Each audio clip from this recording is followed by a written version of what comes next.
Welcome to another episode of Legal for Tech, the podcast. So, guys, you do recognize my voice here. It's always Rosie. And as I've said many times, this is just for students and young professionals who are very interested in anything that has to do with technology and, yes, it's regulation. Today, we have a different team, I have to tell you. I'm finally met by not just one, but two women on the podcast. One is a friend, a newcomer of the Legal for Tech group. Welcome, Gaia Giraudo. Great to see you. Thank you, Rosie. Hi, everyone. Excited to be here. It's great to see you because I don't know how much our listeners know about what's going on in the background behind the spotlights on the podcast, but we have a lot of producers, and Gaia is one of the newest ones, and she helped us in the interview today with preparing all the questions for a very esteemed and I have to say it with great pride, Italian woman that we have met through university channels and that we follow greatly. Hello, welcome in the podcast, Carlotta Buttaboni. Very nice to meet you. Thank you for the invite. So honored to be here. We are very honored for you to be here because, as I said, we came across your material, your projects. We were very inspired about what you've been doing in the US, in Italy. And so we are very looking forward to knowing everything about it. I have to ask you first, so that our listeners get to know you a bit better, not as much as we do, but there's always time. Why did you study this particular subject? What brought you here? And what are you bringing us in terms of knowledge today on this podcast? Sure, great question. So I'm going to be really concise. My passion for AI regulation started, I'm going to say something really silly, but so true with the AI and Mirror series in Netflix. I used to have a high school teacher in bioethics that she made us watch the episodes of the Mirror series. And I don't know, just realized how intense the relationship between AI and humans, or machines and humans, it is. And I was really wondering during last years of high school whether I had to tackle it from a philosophical, ethical, or a legal point of view. And I went straight to law school. I decided the legal point of view was the first building step of my career in my education. And so I did. And then after high school and with this passion, I did the bachelor and master degree in law. So University of Bologna, the single cycle master degree in law. And then I moved to the US for 1 year as research associate at the Digital Ethics Center, Yale University in the US. It was an honor to be there. Great research, and there we delved into AI regulation in Europe and in the US. Very fascinating. And now I'm a doctoral candidate in the Marie Sklodowska-Curie doctoral network. And I think this is what I would like to talk to you the most, especially for potential students or listeners who are fascinated by potential European doctoral programs. I'm happy to talk about that in my current research. Yes, let's start with this project. You've been working on the Harness project, and specifically, you've been talking about the Maria Sklodowska-Curie kind of a student network and a PhD associate network. How did you come across this project? Why did you decide to join it? What type of, let's say, perks, but also benefits do you enjoy? Why would you say it's particularly relevant to students who are interested, for example, in the intersection between law and technology? And where are you heading next? Wow, so many great questions. So maybe let me start by saying what is Harness. Harness stands for Harnessing AI and Data-Intensive Technologies. And as I said before, it's a Marie Sklodowska-Curie doctoral network. So we're part of the broader Marie Sklodowska-Curie actions. We kind of abbreviate it in MSCA for easy speech. So it's a doctoral program funded by the European Commission under the Horizon Europe, and it's going to be running from 2025 to 2028. Maybe I can say that more generally, the objectives of these doctoral programs is to introduce or implement doctoral programs, so PhD programs, with thanks to the partnership with partner institutions, research centers, university and labs across different sectors, so coming from different sectors and across Europe and beyond. so that they can train doctoral candidates, so PhD researchers in innovative research project. Now, if we look at Harness specifically, we are, that brings 9 university and research institute together from, across Europe. We go from Italy, we have the University of Bologna in it, to the Netherlands that I'm currently in, Ireland and Spain. So we have, quite a background. And together we are actually 13 PhD researchers, so doctoral candidates, 13 of us. And we can say we are in a truly interdisciplinary cohort because we combine law, ethics, and emerging technologies, specifically AI. Now, if we can talk about the challenge that we're trying to address, the aim of this project of Harness, we can say that, in Europe has the ambitions of developing this interesting regulatory framework for AI and data. Among the most well-known that you have covered in this beautiful podcast, we have the AI Act, the Data Governance Act, the Digital Markets Act. We have so many initiatives in a sort of a tapestry. Maybe we can really see it as a tapestry. So many cords going in and up and creating gaps and overlaps and so on and so forth. So the aim is, against this, is to assess how these initiatives are going to work in practice. How are they going to be effectively implemented? What are going to be the potential real world impacts on innovation, on fundamental rights, on society as a whole? So we could say that Harness has a sort of a threefold objectives. So on the one hand, we're trying to analyze and study this complex regulatory framework. Secondly, we're also trying to develop compliance and practical tools, vis-a-vis this tapestry. Again, I really like the metaphor of a tapestry for this regulatory framework.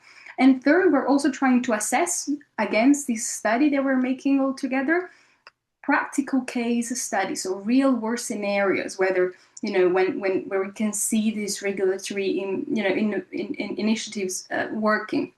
And this is where, for example, my PhD on the deployment of AI systems in the energy sectors comes into play, alongside other colleagues. I'm not just, it's not just me studying concrete case studies, but we also have colleagues studying AI foundational models and also, sovereignty identity within data spaces, for example, but also other emerging applications.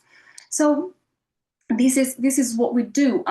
Also, I remember you asked me how did I came across this PhD, and I think it's really interesting to tell the story because it could help potential students or anybody interested in these sorts of doctoral programs. So I came across this position, of course, while I was looking for a PhD vacancy. At the time, I was in the US. I'm currently in the Netherlands. And I was working, as I said before, as a research associate at the Digital Ethics Center. And yeah, I was looking for this PhD back in Europe. And I do remember one struggle, Rosalia, I have to say, the struggle of finding that PhD that could enable me to keep on combining the study of, law, AI or emerging technologies and ethics. It was quite a challenge to find that PhD because either it's a PhD in law or either is a PhD in ethics. It's hard to find, an overarching perspective on AI while doing a PhD. So that was the struggle I had while looking for PhD, finding the right position for myself because I didn't want to abandon any of these perspectives. And I fortunately came across this position through your access, and maybe for whoever is listening and is not aware of your access, I'm just giving information for whoever could be interested so that they know where they can look up this information. Your access is a pan-European initiative where they deliver and aim to deliver practical information for professional researchers, and also we could call them support services, right? So there you can find a lot of information for mobility across Europe of researchers, but also a lot of services, career development initiatives, and also, as I did, open calls for PhD positions. And so I really invite anybody who's interested in PhD within this European doctoral network to go and look up the website. And when I came across this position specifically, because it's quite fascinating, this intersection between energy, the energy sector and the digital or AI sector, what stuck with me the most was actually the combination between rigorous academic research with direct policy reference and and relevance for the policy sector. And I really wanted to find a PhD that had a sort of a great, as much as possible, impact on people's life. And I could really see that within this MSCA doctoral network, because there's a lot of partners, there's great chances, great opportunity for doctoral candidates. But also, I have to say, because of the position of the Rathenau Institute, which actually is hosting my PhD right now, because the Rathenau Institute in The Hague, it's a Dutch think tank, a national think tank for technology assessments for the Dutch Parliament, and they regularly inform the Parliament on urgent matters vis-a-vis societal impacts and emerging technologies. So yeah, I clicked on apply, and here I am. Sorry, I'm a chatterbox, so please stop me. That's absolutely perfect, and our listeners will definitely find the link to the Euraccess portal, sorry, on our show notes, so that it's even easier to tap and check what's on offer. In terms of your PhD research, we've had some PhD candidates actually coming on the podcast, and they've all kind of delivered this image of a lot to do, a lot to kind of get a grip on. And I can just imagine how difficult that can be when it comes to something like, yes, the tapestry, as you said, of European regulation, but I'm thinking like this, the energy sector is not a very open sector, I imagine. Like there's probably a lot of procedure that are kind of like, I wouldn't say shut down to the public, but are very internalized from a factory or a production center perspective. Um, how are you finding conducting this kind of PhD? What I am aware of the fact that it's a bit early to communicate the findings, the results, of course, but where are you at now? What kind of tools have you been able to use, and how are you directing yourself within the path towards the ending of this research project? Mm, I like this question, and I think for maybe I'm gonna give a kind of two answers, and first I want to show again the importance of the MSCA, because here is this doctoral network is actually playing a big role in helping me shape this PhD even better, because as you said, we almost have two expertise, the digital AI one and the energy sector one. And as I started, it was frightening to me as well to dive into these two sectors and figuring how they're going to collaborate, if they are going to collaborate in terms of the regulatory initiatives. But I have to say again, something really important of this network.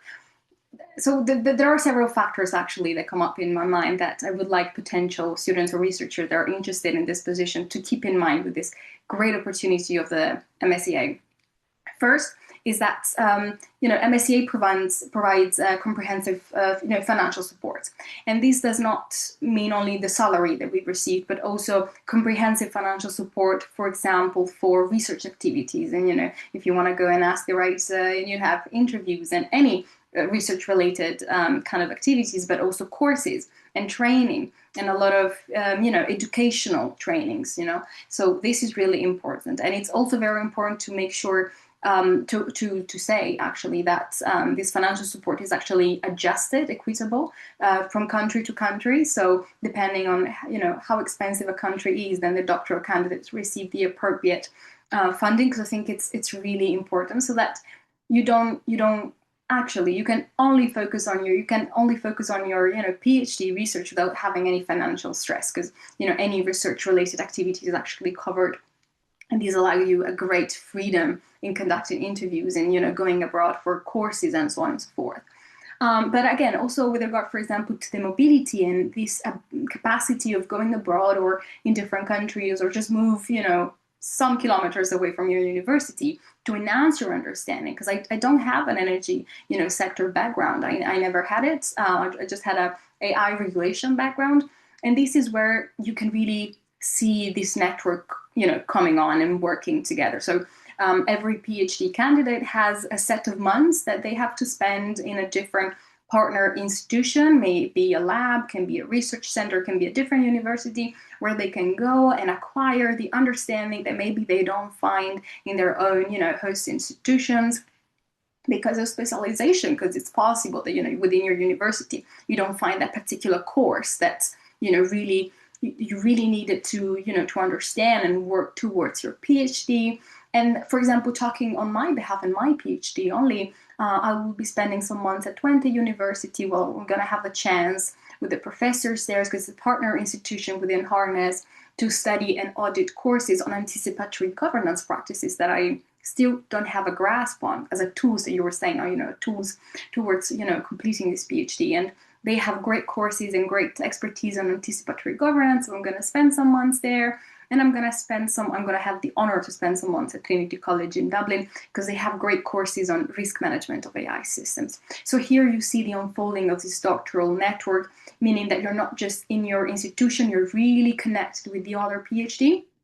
Plus, this connection with PhD coming from different backgrounds, I think it's really fascinating.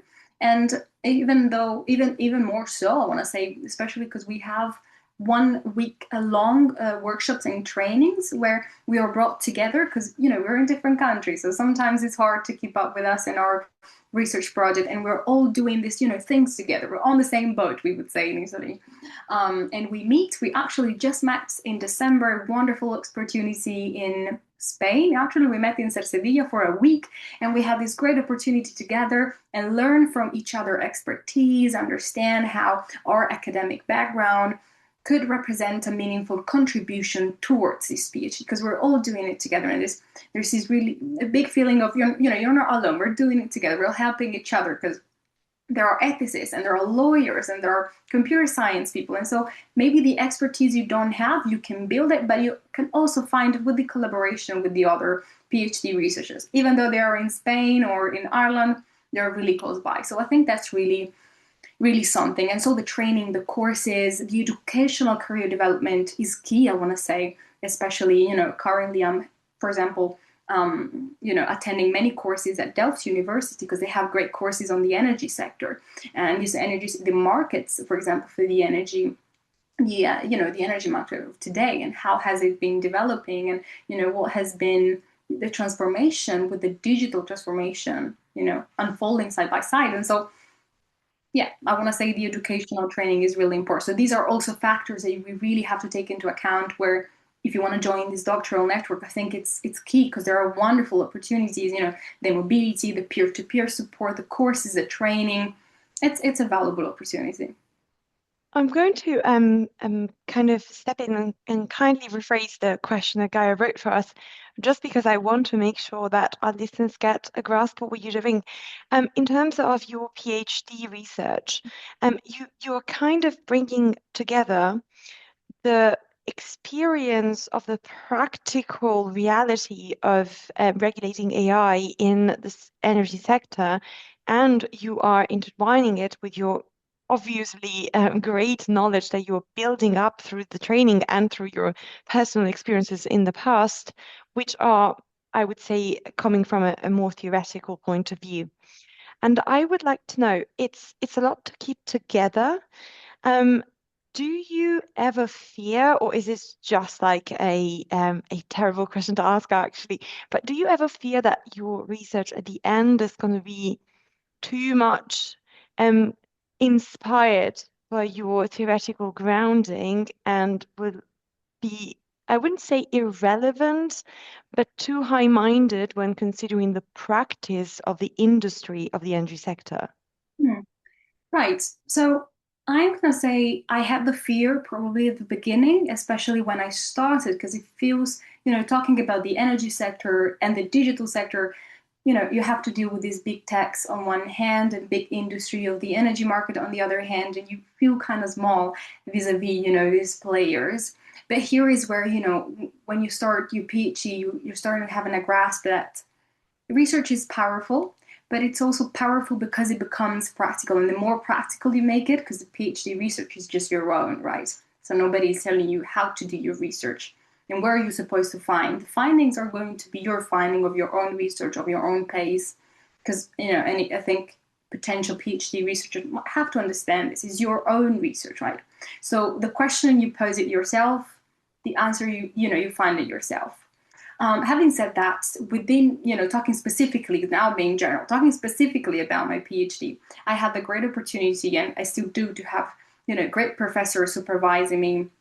Professor Rini van Hest on one hand at the Rathenau Institute, but also, professor in Eindhoven University, where, while we talk about this intersection between the AI and the energy sector, we also, find projects to do together, right? And there are many, many things that you could do theoretically. We could sit down and write a full PhD thesis on the theoretical, potential impact of AI in the energy communities. But eventually, for example, a study that we're doing right now is the actual and potential impacts of AI when deployed in an energy community, which is a concept within the energy sector that it's starting to emerge.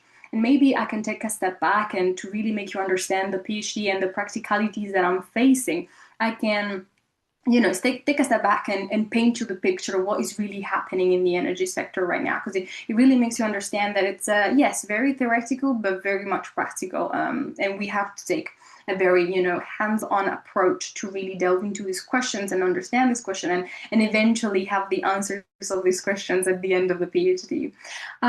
So I think it's really important to understand that in Europe we are facing and we're witnessing these two transformations unfolding side by side, right? On the one hand, the energy sector transformation. On the other hand, we can call it the digital AI, because I think it's really important to say digital and AI transformation unfolding side by side, right?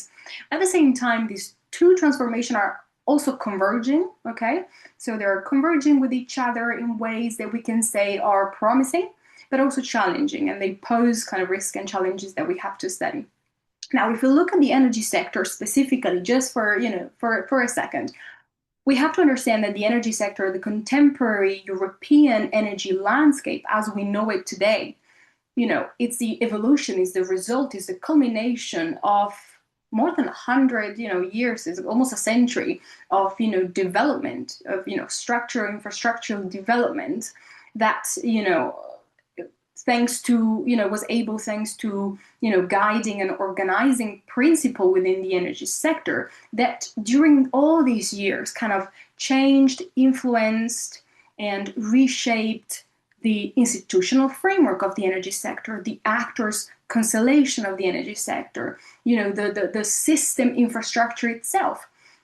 So in very, just to be very quick, but in very simplistic way, we could say that, since the introduction of the electricity, we're about 1880, we've witnessed four main historical waves, right?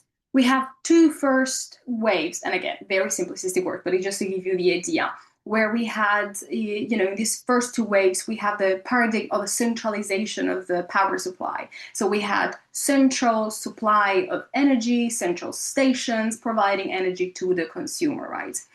And then eventually at the beginning was local supply, and then, started to become, because of the need to have fluent and a flow of energy that is constant, that it's not interrupted, we started to have a national-wide, need of power supply and generation of energy. So these actors that you're saying are national-wide, are national players, let's say.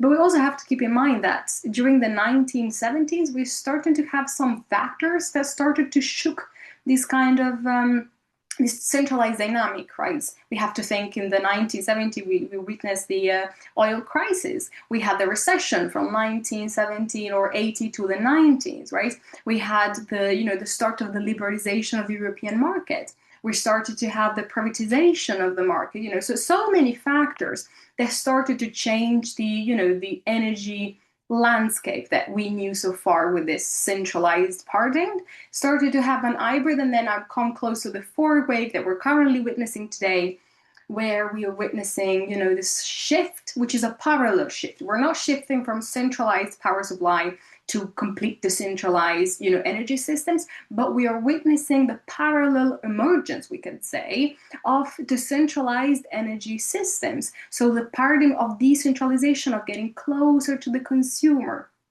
and AI to some extent, is also doing this. We're getting closer to the individuals. But what does that mean in practice? It means that today we're witnessing this new scenarios where we have decentralized energy systems that are more flexible, are more participatory, and enable new actors to play a bigger role.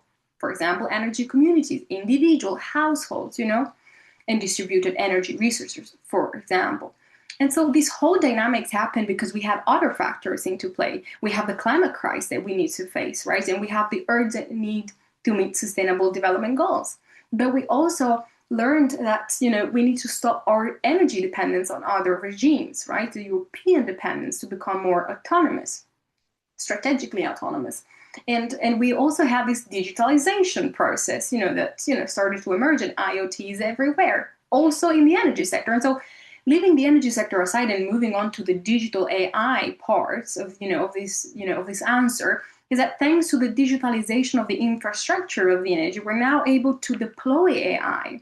And this is very theoretical. So as you say, yeah, we could just sit down and have philosophical conversation on it, but it's very actual practical, because now we're having the first use cases also, for example, in the Netherlands, where we're trying to deploy AI models in decentralized energy systems. And so all the questions of governance questions, regulatory questions, ethical questions, social questions that we can make on AI, now they overlap with the energy sector. And I don't know if I can paint the picture correct, and you can really see how practical it becomes, right?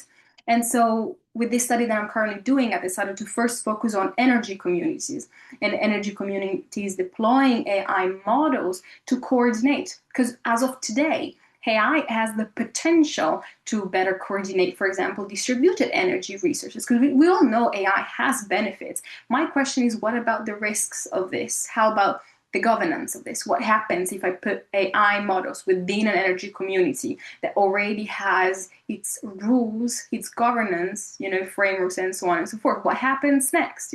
What about the autonomy of the members? What about the liability of the choices that AI can make? Because AI, as of today, can predict if the sun is going to shine tomorrow, and it can bet on the energy market, and it can take decisions for humans, right? So all these questions make me think, what happens next? What happens when these AI models were going to be deployed? And and I just want to close by saying that the practicality of this, you understand it when you go to the use case, your scenarios, and you go to the communities that are actually trying to do this, ask the right question, understand their needs, understand what they're facing, understand the regulation or the regulatory constraint, and figure it out, what can we do to make this transition possible. Rosa, I really liked your explanation, also how you used the kind of experience that you've receiving even in the Netherlands. If I'm not mistaken, I think it was maybe a year ago, there had been a huge protest, if I'm not mistaken, in the Netherlands because they wanted to build a huge data center, and that would have put the area in energy lack. So they would have been struggling with providing energy because of digitalization. So for my last question, I aimed at asking you, is it really worth it to digitalize, to use AI that much, especially in the energy sector, when the risk that too much energy is needed for this kind of automation lies bare in the reality of a Europe that doesn't really produce that much energy anyways? Yeah, absolutely, Rosilia. That is a great question, very great question. And maybe to tackle this question, I am gonna say that when we talk about sustainable AI, okay, we talk about the concept of sustainability vis-a-vis AI, which is what you're tackling. Data centers use tremendous amount of electricity, tremendous amount of actually potable and drinkable water, and of other resources around the world that it's actually mining the very same earth we're walking on. But when we look at the relationship between AI vis-a-vis sustainability, we have to remember it's like a coin. There's two faces of this coin. On the one hand, we have the sustainability of AI, and on the other hand, we have AI first sustainability, and this is a great concept in this academic research field. So when we look at the sustainability of AI, we look at this. We look at the efficiency of data centers. We look at how can we make this transition possible with the resources that we have. And for example, at the Rathenau Institute, we're currently working towards a report for the Dutch Parliament, when we're looking at this question, how can we reduce AI energy consumption or slightly curb, if we can, the energy consumption related to the user's usage of AI based on the principle of sufficiency. We should do with what we can.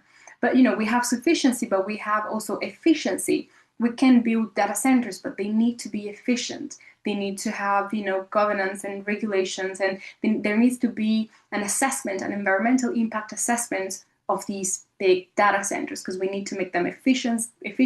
We need to find a way to power them in a way that does not disrupt the earth. So on the one hand is looking at the infrastructure and pushing for research on the, towards a more efficient industry of data centers as much as possible. And the other side of the coin is using AI for sustainable future, which is, maybe what I'm doing the most with this PhD, is looking how, using distributed energy resources, so solar panels or wind turbines, and, combining them in an energy communities could enable us to move past fossil fuels, generation.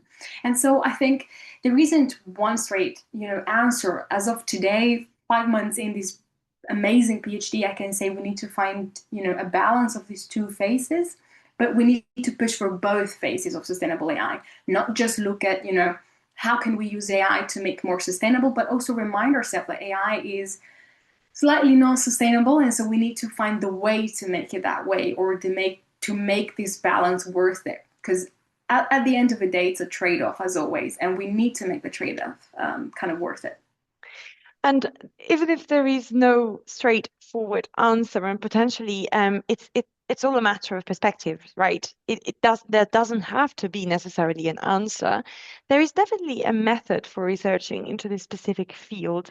And I'm told by Gaia that your type of method of research has been developed between countries and continents. So could you tell us something about it as a little treat before we say goodbye? For sure, and I'm actually very happy to talk about it, because it's really a matter really close to my heart, and I'm sure anybody has been reading something about AI regulation or AI governance in academic literature has come across the concept of GELSI or GELSI. Anybody pronounce it in different ways, but GELSI supposed to mean governance, ethical, legal, and social implications of AI, and I came across this acronym so many times. And when I started a PhD, I decided this concept hadn't been conceptualized fully yet. We hadn't really understood what do we mean by GELSI? What does it mean actually? It's a great acronym, and I'm sure it really means something meaningful, but eventually I couldn't find it as soon as I began the PhD, and probably was my fault. But I spent the last 5 months really studying, where does this concept come from? How did we end up with this GELSI? What's the relationship within these letters? Because we have governance, ethical, social, and legal, and then we have implication, but what does that mean eventually?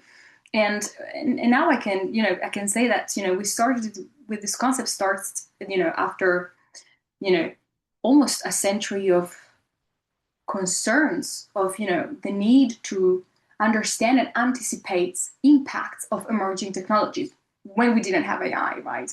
And in the US, especially beginning of the 20th century, and then in the 1960s, they started to develop the concept of technology assessment. So we didn't have AI, but we had the sequencing of the DNA. It was the emerging technologies at the time.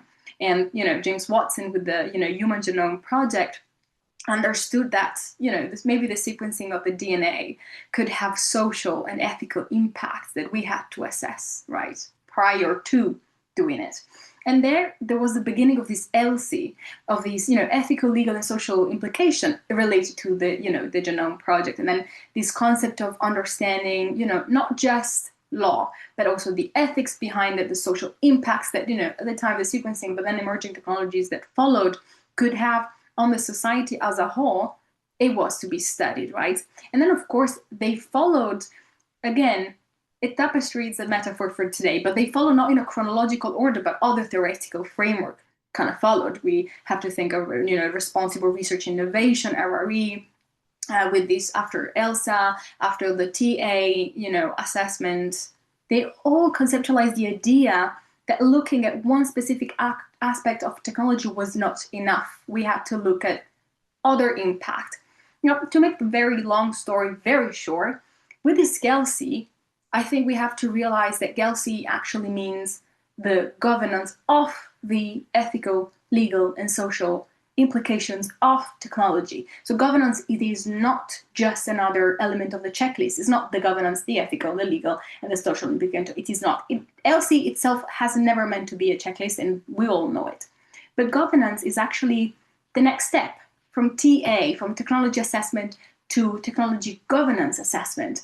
And why am I saying this? Because these technologies, especially AI, is embedded within us, within the society, within these scenarios. It is not just a technology, it's the technologies embedded in the society. So the question, it is about governance, and it's always going to be governance at the end of the day, because it's how we govern ethical issues and how these ethical questions and issues are then translated to legal provisions, and how these legal provisions have social impact. But it's how we look at the ecosystems, because we are in an ecosystem, and we have to remind ourselves that when we look at one technology, it's not just, oh, it has ethical implication, but how do we govern this ethical implication?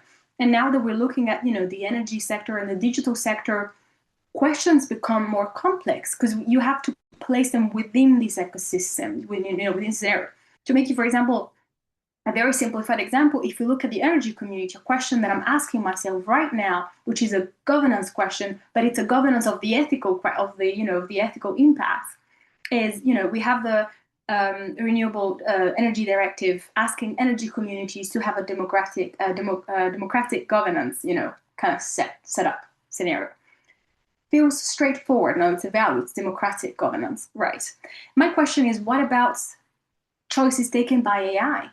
And how can I challenge a choice, for example, betting on the energy market made by AI? This is a question of democratic governance as a value, but it's a question of how do I challenge? Do I have the mechanism to challenge an AI choice, an AI bet on the market? And if I have a tool, who made the tool? What data was the tool made of? And how can I challenge this decision? This becomes a way more complex question, way more complex research objectives, and I have the hoping for years to find some answers. That's amazing, and we will be following you in this process of finding answers.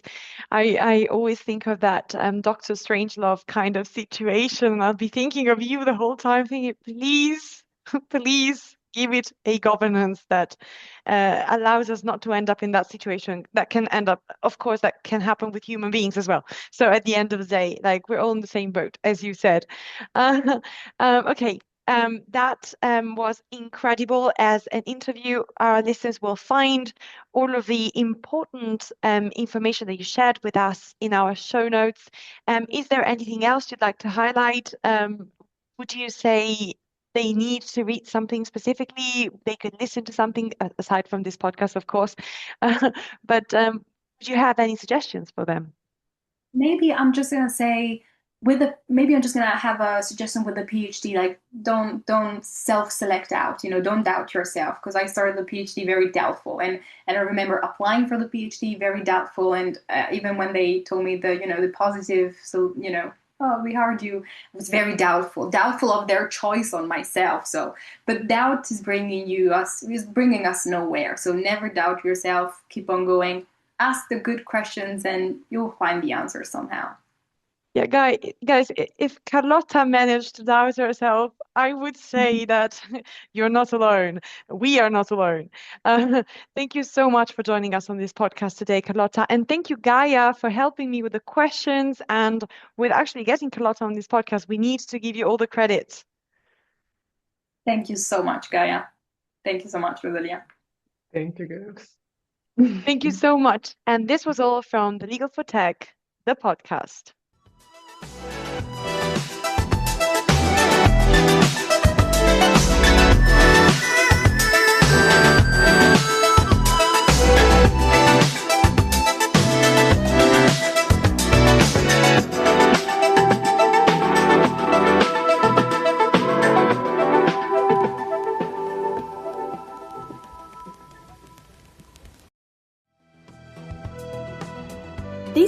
episode was brought to you in partnership with DG Beetle. DG Beetle helps privacy professionals to stay up to date with the most important European documents in the AI, data and digital space every day. Curious to know more? Check out the link in our show notes.